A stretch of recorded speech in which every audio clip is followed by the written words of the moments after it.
Enfin, je vais rester sur l'image de la flamme, de la vasque, effectivement, parce qu'on se demande, c'est quand même toujours l'interrogation qu'on a avant. Ce sera une excellente transition en plus. Comment ça va se terminer? Qu'est-ce qu'ils vont nous trouver? Alors j'avais lu ce matin dans un journal que ça se terminerait aux Tuileries. Donc je me dis, ah bon, tiens, c'est un choix. Moi j'étais persuadé, je ne sais pas pourquoi, hein, que ce serait sur Notre-Dame. Voilà, je m'étais dit qu'il va y avoir un truc avec Notre-Dame et ils vont nous mettre la flamme là-haut. Et puis donc c'était bien aux Tuileries, donc l'information de nos confrères de la presse était bonne.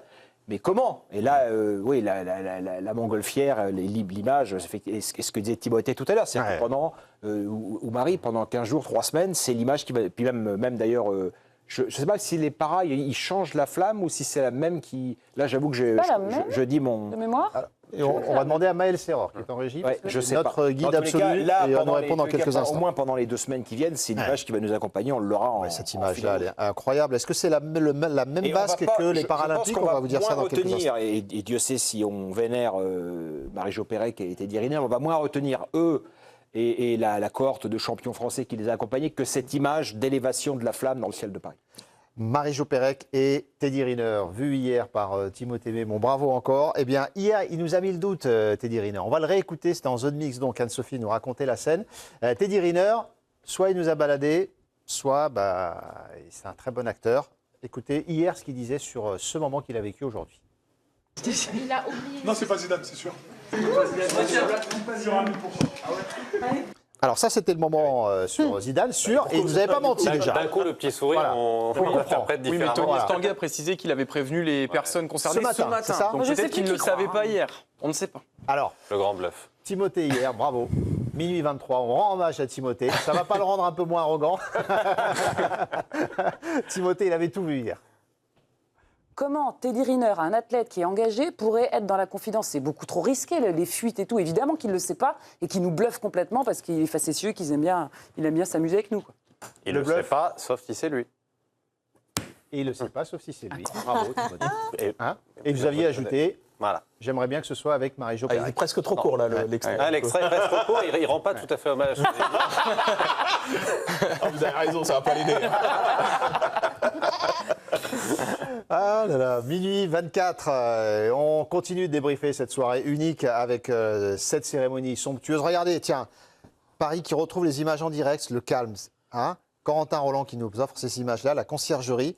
Et alors cette image-là, je ne sais pas vous, mais moi ça me permet de mesurer ce qu'on a vécu tout à l'heure. En fait, c'est là-dessus qu'on a vécu cette soirée complètement folle. C'est dingue, hein? Non, mais c'est quand même un lieu que nous, Parisiens, on emprunte facilement les quais. Ouais. Et puis, je pense que tout visiteur de Paris, et tout Français est venu une fois dans sa vie à Paris, j'espère à peu près, est venu à cet endroit-là, quoi. Hein, c'est ça qui rend aussi ce moment complètement français, et puis pas que français, parce que c'est le lieu de rencontre du monde, les quais de Seine. Donc c'est fantastique. Parce qu'on a parlé de la prouesse artistique, technique pour certains, la prouesse d'organisation. C'est colossal. Nous, on ne mesure pas parce qu'en fait, c'est toute la magie du truc. Et tant mieux d'ailleurs que ce soit comme ça. C'est qu'on a vu, tout s'est bien passé. Tu le disais, il y avait des craintes compte tenu du contexte particulier des derniers temps. Mais en fait, quand tu te creuses un tout petit peu la tête, qu'est-ce que ça a dû être comme organisation, comme prouesse même de sécurité aussi. Parce qu'évidemment, on imagine bien que si ça s'est bien passé, c'est que tout a été tellement bien pensé. Mais tu les vois dans le documentaire de la 2 d'Ève, à un moment donné, là où était installée la tribune officielle ce soir, tribune présidentielle, les sondages de sol du Trocadéro, les études de départ ont disparu. Donc il a fallu tout recalculer pour savoir si on pouvait installer, je ne sais pas combien, 10 000, 15 000 personnes à cet endroit-là. C'était pas... Donc c'est 1001 détails. Et puis, tel endroit, vous ne pouvez pas. Puis là, il y a le problème de sécurité qui se pose. Les kiosques, vous les fermez. Les kebabs, vous les ouvrez. Et c'est vrai que ça paraît tellement fluide, tellement facile. On s'arrête. Là, il y a Lady Gaga. Là, il y a tout va bien. Comme si c'était intéressant de mettre ça aussi en perspective avec ces derniers jours. On a entendu les Parisiens et les Français faire ce qu'ils savent le mieux, à savoir râler un petit peu, à dire ah oui, il y a des difficultés. Non, c'est la vérité. Jours, non Et en fait, circuler dans Paris, là, en l'occurrence, on est des Parisiens, c'est pas si difficile que ça. On anticipe un peu, on part 20 minutes plus tôt, on va mettre le point dans sa poche pendant 2 semaines. C'est 2 semaines, Timothée, c'est ça, c'est 2 semaines dans notre vie, quoi. Voilà, pour un événement d'ampleur mondiale. Et en plus, puisqu'on parlait de l'organisation de la sécurité, les forces de l'ordre sont géniales, hyper agréables, hyper avenantes, hyper sympathiques, hyper pédagogues. Il n'y a rien à redire là-dessus. Donc, voilà. Et moi, j'attends maintenant que l'an prochain, on aille voir les restaurateurs, hôteliers, etc., qui se plaignent, pour leur demander combien cette cérémonie d'ouverture en Mondiovision va ramener de touristes.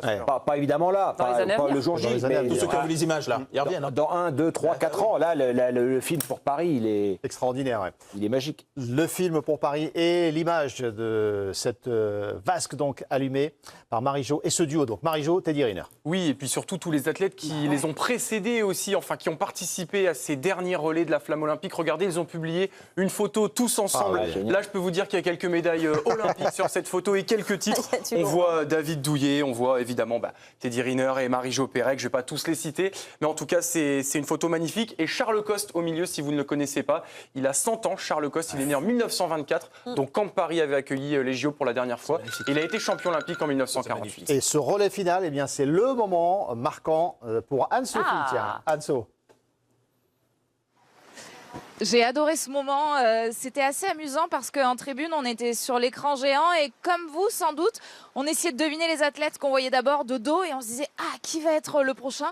Et je dirais pas qu'on a été déçus, mais quand on a vu Michael Guigou, on s'est dit quoi, Michael Guigou? Et puis tout de suite, en fait la deuxième impression c'est attends mais ouais mais il est triple champion olympique, ah mais ouais Michael Guigou c'est génial. Juste après, Émilie Le Pennec. Et en voyant le visage d'Émilie Le Pennec, on s'est dit waouh, mais ouais, on se souvient d'Athènes, elle avait 17 ans seulement, ce visage juvénile, mais bien sûr qu'Émilie Le Pennec aussi, elle m'a donné tellement d'émotions aux Jeux Olympiques, cette Française. Et puis juste après, il y a Renaud Lavillenie, pour l'histoire très récente, qui était bien sûr un moment émouvant.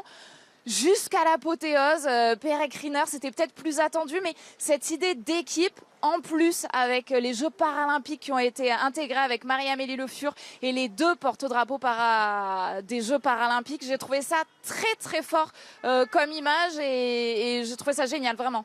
Même plus fort, et je la rejoins, que fait au final le Pérec Riner.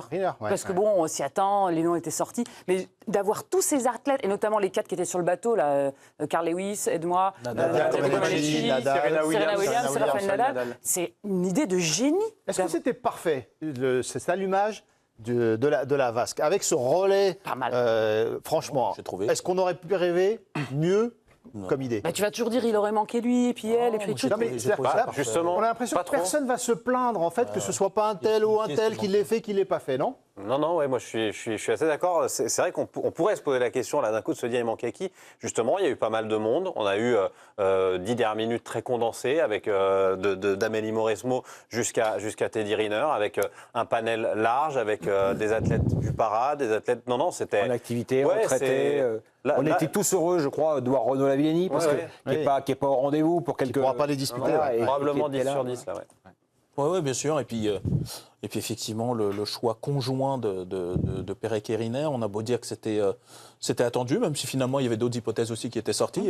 Pérec, ça faisait un petit peu consensus visiblement sur les idées qu'on avait, mais il pouvait y avoir Zidane avec elle. Non, mais il y a ce qu'a dit Barry, moi ça m'a beaucoup frappé, la notion d'Olympien. Ouais. Et je pense que c'est ça qui est important Ouais, ce qui, dans ce moment-là. Moi j'adore Zizou, mais ça m'aurait chagriné qu'il allume la flamme. Ils ne sont pas tombés dans cette Et facilité-là. il était là et il a participé à la fête. Mais ils ne sont pas tombés dans cette facilité-là parce qu'il est le rayonnement de la France. Mais pour Pérec, c'était hyper important parce qu'effectivement, c'est toi qui disais ça, c'est vrai? Sur le fait qu'en 2000, ces JO finissent très très mal avec cette fuite, etc. Et longtemps, une incompréhension avec le public, les médias, etc. J'ai vu un documentaire chez nos amis de Canal qui est exceptionnel sur Marie-Josée Pérec. Et effectivement, la complexité de cette personne.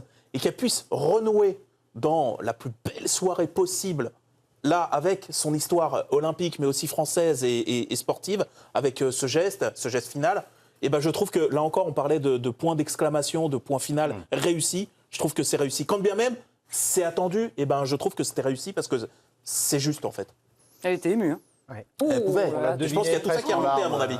Je pense qu'il y avait tout ça qui est remonté. Ah, ouais, T'imagines, tu as été la petite Française adorée de tout le monde, double médaillée olympique, puis derrière tu deviens la honte. la honte de la France. Elle est partie au moment où tu as pire, entre guillemets, enfin ta meilleure ennemie, elle allume la vasque et devient la grande star de son propre pays, et toi tu t'en vas en catimini.